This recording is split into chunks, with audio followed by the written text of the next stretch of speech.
expectations don't help. You know, the high expectations. And if it does get down a little bit and they come down to earth, you can play a little bit more free. He's not won anything, but it feels like, you know, his stature is different going in. Remember last time I talked about DP? I know he missed the penalty, but what a great season he's had. That's a good picture of us. That's a terrible picture of us. Actually, my eyes are open, yours are closed. But understanding. It's a good picture of us. You're the only one with your eyes. A good picture of me. Let me ask you two a question. Oh, here we go. Who do you think St. Louis wanted to play out of the two when they're watching? San Jose or San Jose. That's what I think. So now it's like, it's already, you know, a blow that they're like, oh, okay, that's the tougher game. Yeah, this is the mistake I was talking about here. This is an easy clearance right there. It's an easy one. There's no excuse at this stage of the tournament. It goes through to Griezmann. Fair play to him. You know, he's been in great form. He's been scoring goals in the Champions League, and he puts his team right back in the tie.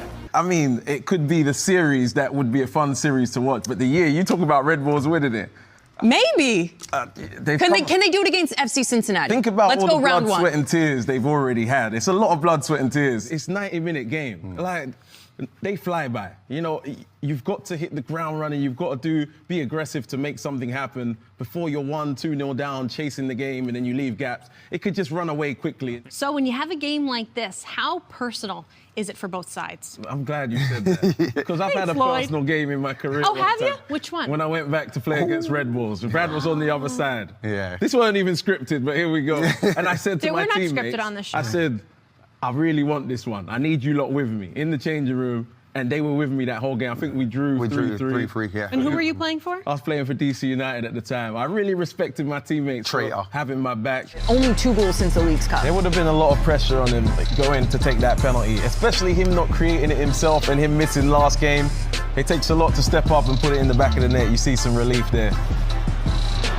This comes on the counter. Well, Mungo actually played this one back. I thought it had been offside at first. It was a little confusion between the AR, but it actually came off Kamungo, and Jordan Morris was really good there as far as just reading that back line, being optimistic, and then has the strength to shoulder off the challenge. Clever little finish there as well. Really clever finish. That's improvisation there. The ball was a little bit under him, in his feet. He stabs at it with his toe. Here they are discussing it. It would end up being 2-1. Really bad start to the second half for FC Dallas, though. 2-1, all to play for Seattle now. This is the one everyone wants to see. You want to see if St. Louis City can bounce back on the road and force a game 3. That first game, it was a surprise to some, but, you know, after you win the Supporters' Shield, it's hard to go on and, you know, have that motivation to be hungry, except for FC Cincinnati. So, yeah, we want to see what happens. Speaking from experience here? Speaking from experience, definitely speaking from experience. So that's definitely the game to watch for tomorrow.